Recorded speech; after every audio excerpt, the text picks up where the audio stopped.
नमस्कार दोस्तों, मैं सौरभ कुमार गोयल एक बार फिर से आप सभी का स्वागत करता हूं सौरभ केमिस्ट्री पॉइंट के अंदर। और मैं लेके आया हूं आपके लिए गोल्डन क्वेश्चन सीरीज सेकंड। आज के इस वीडियो में हम बात करेंगे बायोमोलिक्यूल और ऑर्गेनिक के कुछ इंपॉर्टेंट क्वेश्चंस जो कि आरपीएससी फर्स्ट ग्रेड 2025 में पूछे जा सकते हैं। देखिए, पहला क्वेश्चन है। पहले क्वेश्चन में हमें 4 कंपाउंड दिए हुए हैं, चारों में से हमसे पूछ रहा है किसकी स्टेबिलिटी ज़्यादा होगी। अगर स्टेबिलिटी देखी जाए तो सबसे ज़्यादा एमाइड की होगी, क्योंकि एमाइड के अंदर देखा जाए तो यहाँ कार्बोनिल ग्रुप और नाइट्रोजन के लोन पेयर के बीच क्या है, रेजोनेंस है।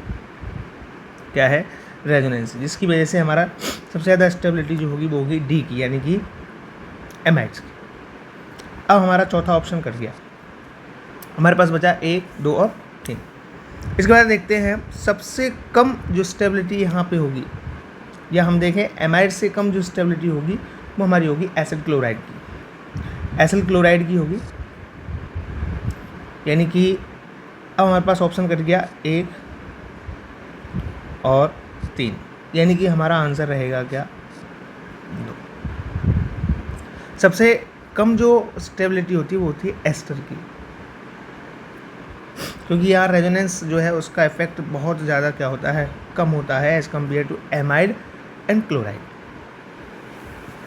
आइए नेक्स्ट क्वेश्चन पे चलते हैं। अगला क्वेश्चन हमसे पूछ रहा है एथिल एसीटेट का तापीय अपघटन से क्या प्राप्त होगा।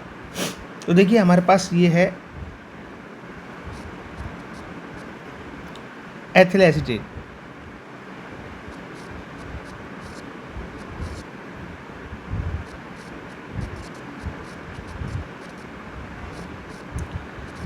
इस एथिल एसीटेट का यदि तापीय अपघटन करवाया जाए तो यहाँ से हमें मिलता है क्या,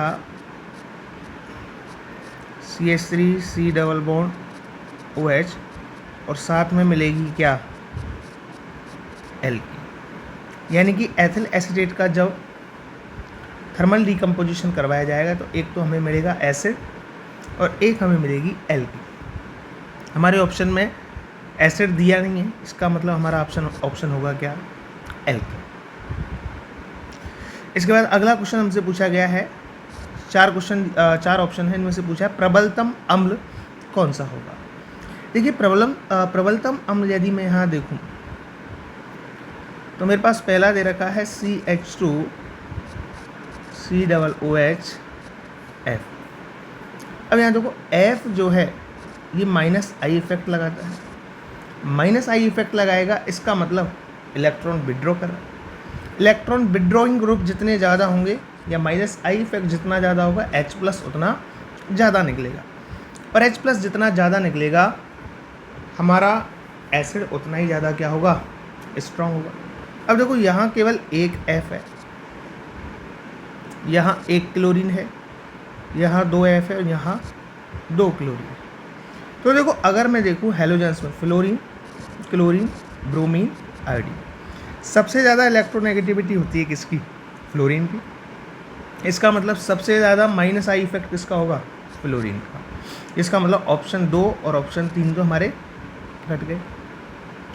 अब देखो, यहाँ एक फ्लोरीन है और यहाँ 2 फ्लोरीन, इसका मतलब ज़्यादा -I किस में होगा, ऑप्शन नंबर 4 में। जहाँ -I ज़्यादा वहाँ H+ निकलने की टेंडेंसी ज़्यादा, तो जहाँ H+ ज़्यादा निकलेगा वही आपका क्या होगा, प्रबलतम अम्ल। इसका मतलब यहाँ हो गया हमारा ऑप्शन नंबर 4। अगले क्वेश्चन पे हम चलते हैं। क्वेश्चन हमारा है फॉर्मिक अम्ल तथा एसिटिक अम्ल में विभेद करने के लिए क्या प्रयुक्त किया जाता है। तो देखिए, फॉर्मिक अम्ल तथा एसिटिक अम्ल में विभेद करने के लिए हम यूज़ करते हैं फैलिंग विलयन। क्या यूज़ करते हैं भैया, फैलिंग विलयन। फैलिंग विलयन क्या करता है, फॉर्मिक एसिड को जो है आपका रिड्यूस कर देता है, ठीक है ना। फॉर्मिक एसिड जो है आपका फैलिंग सॉल्यूशन को रिड्यूस कर देता है, ठीक है ना, जबकि ये एसिटिक एसिड के साथ कोई रिएक्शन नहीं करता है। आपका ऑप्शन क्या आएगा, ऑप्शन नंबर 1। फॉर्मिक अम्ल और एसिटिक अम्ल में विभेद करने के लिए क्या प्रयोग करते हैं? फेलिंग विधि। तो फॉर्मिक एसिड को तो क्या कर देता है,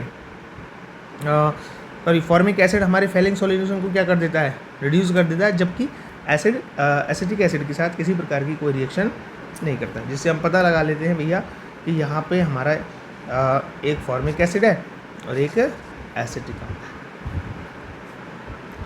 नेक्स्ट क्वेश्चन हमारा है, एस्टरों का क्षारीय जल अपघटन क्या कहलाता है?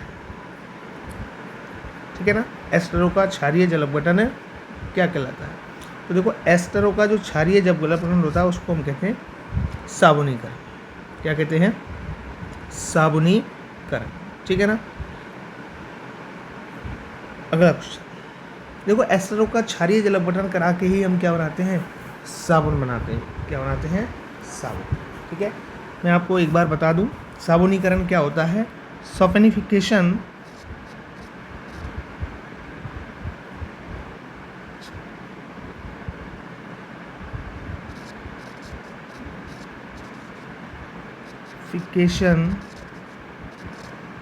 is the process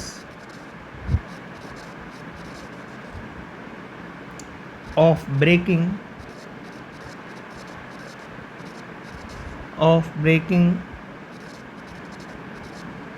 down an ester into a carboxylic salt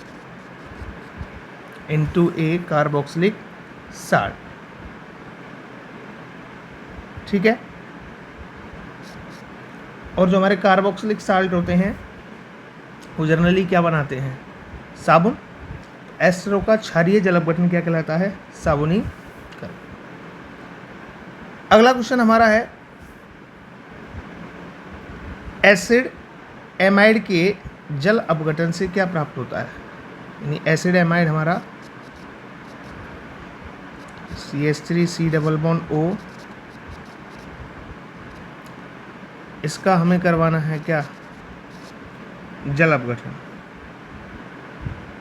जल अपघटन कराने पर मुझे यहाँ से मिलेगा CH3 डबल बॉन्ड OH, यानी कि एसिटिक अम्ल। क्वेश्चन नंबर नेक्स्ट, निम्न में से कौन सा प्रबलतम अम्ल है?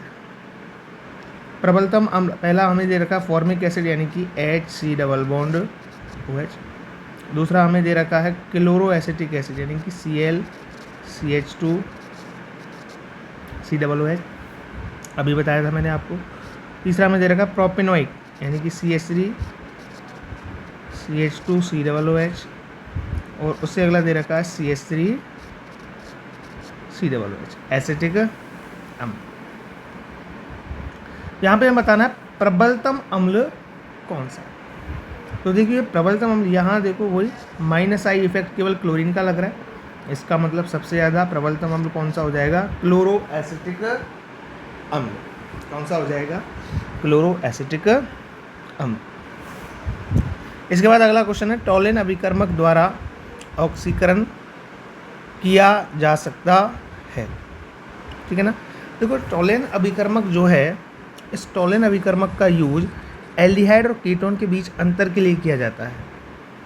इसके लिए करते हैं एल्डिहाइड और कीटोन के बीच डिफरेंस करने के लिए किसका यूज़ किया जाता है?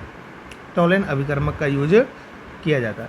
अब देखो यहाँ है हमारे पास ब्यूटायरिक अम्ल, एसिटिक अम्ल, और ये है हमारे पास क्या? फॉर्मिक अम्ल, और ये है हमारे पास एक एसिड अम्ल। 4 ऑप्शन हमें दिए हुए हैं और ये पूछ रहा है टॉलेन अभिकर्मक द्वारा ऑक्सीकरण किया जाता है। तो टॉलेन अभिकर्मक द्वारा फॉर्मिक अम्ल को क्या किया जाता है? ऑक्सीकृत किया जाता है। इसको ऑक्सीकृत किया जाता है फॉर्मिक अम्ल को, क्योंकि टॉलेन का अभिकर्मक एक हल्का ऑक्सीकारक एजेंट है। टॉलेन का जो अभिकर्मक होता है ये एक हल्का ऑक्सीकारक एजेंट होता है, हल्का ऑक्सीकारक एजेंट होता है। नेक्स्ट क्वेश्चन, RCO का ट्वाइस O सामान्य सूत्र द्वारा किसको निरूपित किया जाता है? ये तो इसको हम ओपन करके देख लेते हैं। RC double bond O C double bond O R। तो ये हमारे पास स्ट्रक्चर है एक एसिड एनहाइड्राइड की। अगला क्वेश्चन है, एमाइड दिया हुआ है, एमाइड की रिएक्शन करानी है HNO3 के साथ। HNO3 के साथ रिएक्शन करवानी है इसकी। CH3 C double bond O NH2। HNO2 के साथ रिएक्शन करानी है, एसिड की प्रेजेंस में होगी। एसिड की प्रेजेंस में जब ये रिएक्शन होगी H प्लस अटैक करेगा कहाँ पे? HNO3 के ऑक्सीजन पे, और एक वाटर मॉलिक्यूल बाहर निकालेगा। जैसे वाटर मॉलिक्यूल बाहर निकालेगा, यहाँ पे हमारे पास बचेगा क्या? NO plus. ये NO प्लस पे जाके अटैक करेगा इस एमीन का नाइट्रोजन। जब ये अटैक करेगा तो यहाँ से हमें प्रोडक्ट मिलेगा CH3 C double bond OH, साथ में बाहर निकलेगी क्या? आपकी नाइट्रोजन गैस, और एक बनेगा आपका क्या? Water molecule. यानी कि हमारे पास ऑप्शन रहेगा क्या? Option number 4। बेंजीन के विभिन्न ट्राइक्लोरो व्युत्पन्नों की संख्या कितनी होगी? देखो, एक बेंजीन है, इसने पूछा है ट्राई, अगर 3 क्लोरीन लगाएं तो उनको कितनी तरह से हम लगा सकते हैं, कहने का मतलब है। तो देखो, मैंने यहाँ एक क्लोरीन लगाया, मेरे पास दूसरा ये हो गया, ये हो गया 1। इसको हमने बोल दिया 1 2 3 try chloro benzene. Position change करते हैं, 1 2 3। इसको हमने बोल दिया 1 3 4 ट्राई क्लोरो बेंजीन। अब देखिए, एक पोजीशन और बना के देखते हैं। एक दूसरे पे आ ही गया, ये आ गया हमारा, ये हो गया हमारा 1 2 4 1 2 4 ट्राई क्लोरो बेंजीन। अब देखिए, इन 3 के अलावा और कोई पोजीशन बन रही है क्या?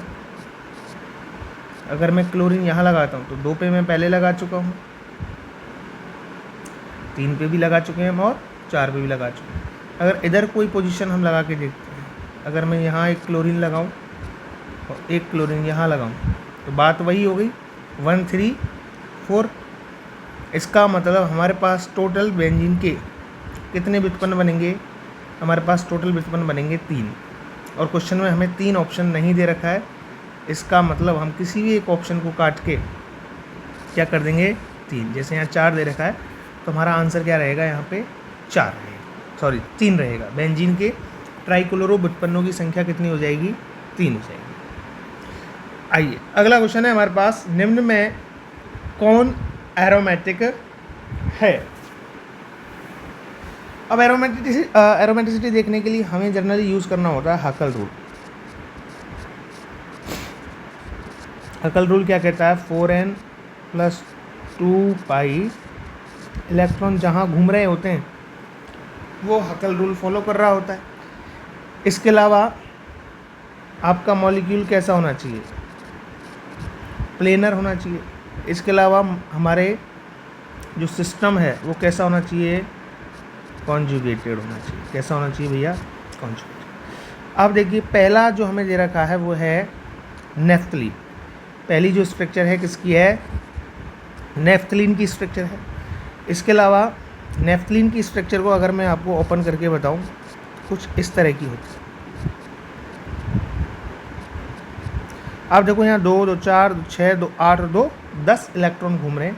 इसका मतलब अगर n की वैल्यू कितनी रखी जाए 2, तो हमारे पास कितना आ रहा है 10। इसका मतलब एक तो ऑप्शन नंबर 1 हमारा कैसा होगा एरोमेटिक। दूसरे में अगर हम देखें टोटल कितने इलेक्ट्रॉन घूम रहे हैं 8, जो कि हगल रूल को फॉलो नहीं कर रहा है। तीसरे के अंदर देखा जाए तो कितने इलेक्ट्रॉन घूम रहे हैं 8, ये भी हगल रूल फॉलो नहीं कर रहा है। दूसरे के अंदर 8 इलेक्ट्रॉन है, प्लस ये कॉन्जुगेटेड सिस्टम भी नहीं है, कॉन्जुगेशन भी यहाँ पूरा कंप्लीट नहीं है। चौथी स्ट्रक्चर के अंदर देखें, ये है हमारे पास एंथ्रासीन। ये जो स्ट्रक्चर है हमारे पास किसकी है भैया, ये स्ट्रक्चर है हमारे पास एंथ्रासीन। एंथ्रासीन के अंदर देखा जाए तो टोटल इलेक्ट्रॉन घूम रहे हैं 2 2 4 2 6 2 8 2 10 और 2 12, यानी कि 2 2 4 2 6 2 8 2 10 और 2 12, यानी कि हमारे पास रूल होता है 4n + 2 पाई। n की वैल्यू कितनी रखी जाए कि 12 आ जाए, n की वैल्यू यहाँ कितनी रखी जाए भैया कि 12 आ जाए।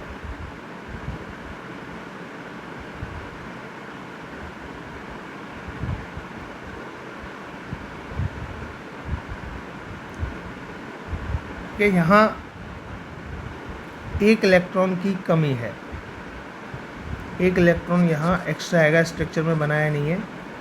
12 इलेक्ट्रॉन नहीं आएंगे, एंथ्रासीन में टोटल होते हैं 14 इलेक्ट्रॉन। कितने होते हैं 14, 2 2 4 2 6 2 8 10 2 12 और 2 14। अब देखो n की वैल्यू कितनी रखी जाए कि हमारे पास 14 आ जाए। अगर मैं n की वैल्यू रखता हूँ 3, 4 3 12 और 2 14, इसका मतलब ये हकल रूल फॉलो कर रहा है। स्ट्रक्चर भी कैसी है, कॉन्जुगेटेड है, प्लस सिस्टम कैसा है, प्लेनर है। इसका मतलब हमारा ऑप्शन नंबर 1 और 4 कैसा होगा एरोमेटिक। कैसा होगा भैया एरोमेटिक होगा। समझ में आई बात। अगला क्वेश्चन है 19। क्वेश्चन नंबर 19 हमसे कह रहा है benzene diazonium chloride. Benzene diazonium chloride क्या होता है, ये बेंजीन के साथ जुड़ा होगा N2+ और Cl-, इसको बोलते हैं बेंजीन डाई एजोनियम क्लोराइड। क्या है ये benzene diazonium chloride. Question पूछा बेंजीन डाई एजोनियम क्लोराइड को उबालने पर क्या मिलेगा। तो देखो बेंजीन डाई एजोनियम क्लोराइड को जब हम बॉयल करते हैं तो यहाँ से नाइट्रोजन गैस बाहर निकल जाएगी और साथ में बाहर निकल जाएगा क्या HCl, HCl। यहाँ से हमें मिलेगा क्या बेंजीन, यहाँ से हमें क्या मिलेगा भैया बेंजीन।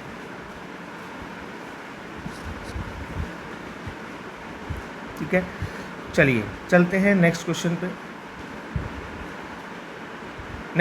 चलते हैं। बेंजीन में कार्बन परमाणु कैसा होता है।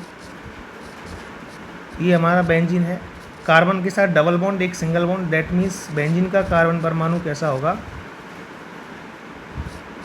sp2 संकरित। कैसा होगा sp2 संकरित होगा। चलते हैं नेक्स्ट क्वेश्चन पे।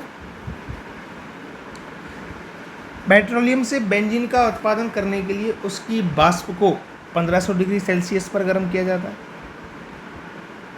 पेट्रोलियम से हमें क्या प्राप्त करना है बेंजीन उत्पाद, तो उसकी वाष्प को 1500 डिग्री सेल्सियस पर गर्म किया जाएगा नहीं। पहला ऑप्शन क्या है। दूसरा 10 से 20 एटमॉस्फेरिक दाब के अंतर्गत 500 डिग्री सेल्सियस तक गर्म किया जाएगा नहीं, ये ऑप्शन भी गलत। 500 डिग्री सेल्सियस पर प्लेटिनम उत्प्रेरक के ऊपर प्रवाहित किया जाता है नहीं, ये ऑप्शन भी गलत। इसका मतलब हमारा राइट आंसर क्या रहेगा 4। पेट्रोलियम से बेंजीन उत्पाद प्राप्त करने के लिए उसकी वाष्प को 10 से 20 वायुमंडलीय दाब के अंतर्गत 500 डिग्री सेल्सियस पर प्लेटिनम उत्प्रेरक के ऊपर प्रवाहित किया जाता है। चलिए अगला क्वेश्चन है एसिटिलीन से बेंजीन बनाने का प्रक्रम। एसिटिलीन से बेंजीन बनाने का जो प्रक्रम है एसिटिलीन से बेंजीन जब बनाई जाती है तो एसिटिलीन को में बहुलीकरण द्वारा क्या मिलती है हमें? बेंजीन मिलती है। इसके द्वारा बहुलीकरण, यानी कि ऑप्शन हो जाएगा हमारा सेकंड। अगला क्वेश्चन हमसे पूछा है इसने, सोडियम बेंजोएट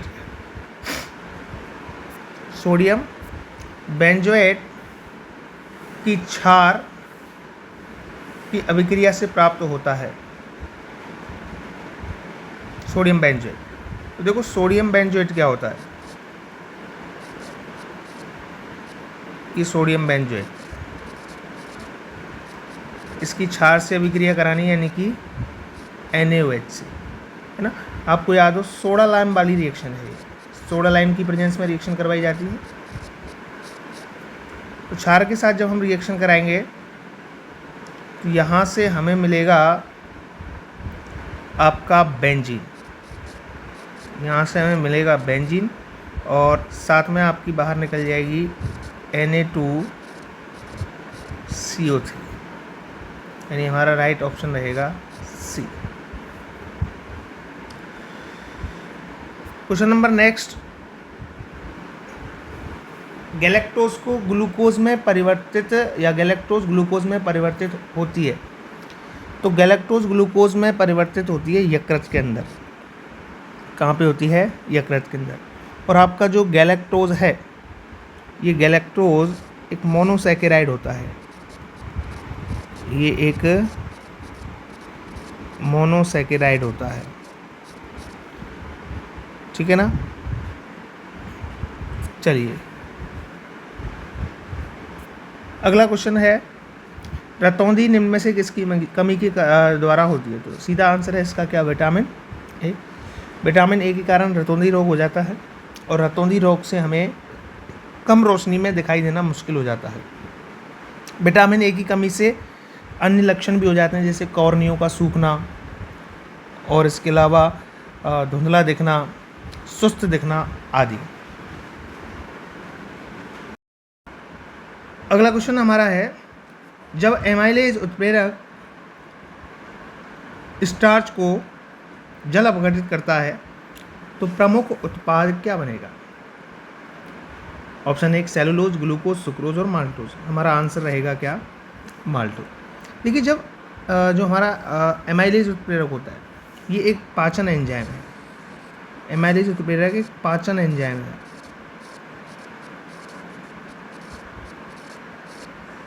और ये पाचन एंजाइम क्या करता है? ये स्टार्च को माल्टोज जैसी छोटी शर्कराओं में क्या कर देता है? तोड़ देता है। यह जैसे मुंह में लार के एंजाइम से शुरू होती है प्रक्रिया, मुंह में जो लार बनती है वहाँ से प्रक्रिया चालू होती है, और हमारी आंत में अग्नाशयी एमाइलेज के साथ जारी रहती है। सुक्रोज को ग्लूकोज में परिवर्तित करने वाला एंजाइम, सुक्रोज को ग्लूकोज में परिवर्तित करने वाला एंजाइम, तो सुक्रोज को ग्लूकोज में परिवर्तित करने वाला एंजाइम जो हमारा रहेगा वो रहेगा हमारा कौन सा? Invertase enzyme. कौन सा? Invertase enzyme.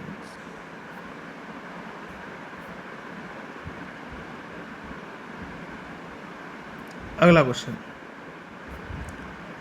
विटामिन सी का रासायनिक नाम या विटामिन सी का रासायनिक रूप।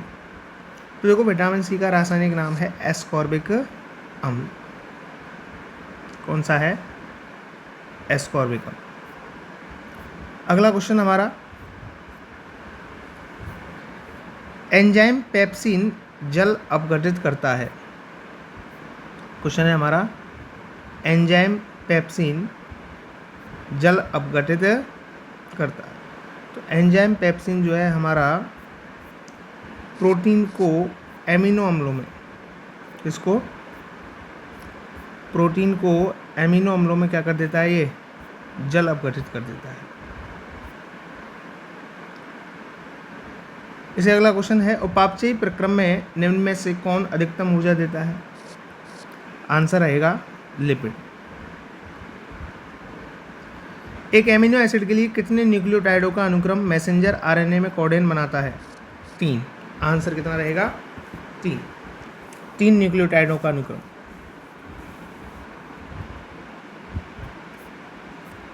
इसे अगला क्वेश्चन है, कौन सा हार्मोन ग्लूकोज को ग्लाइकोजन में परिवर्तित करता है?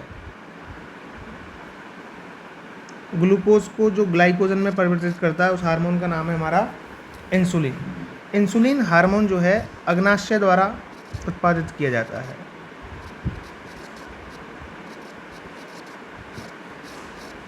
अग्नाशय द्वारा उत्पादित किया जाता है, जो रक्त शर्करा के स्तर को विनिमय करने में महत्वपूर्ण भूमिका निभाता है।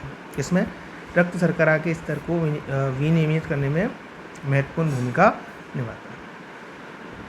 अगला क्वेश्चन है, प्रोटीन की हेलिकल संरचना इसके द्वारा अस्थायी होती है। देखो, प्रोटीन की जो हेलिकल संरचना हाइड्रोजन बंध के द्वारा अस्थायी होती है। इसको हम एक एग्जाम्पल के थ्रू भी या एक फोटो के थ्रू भी हम देख सकते हैं।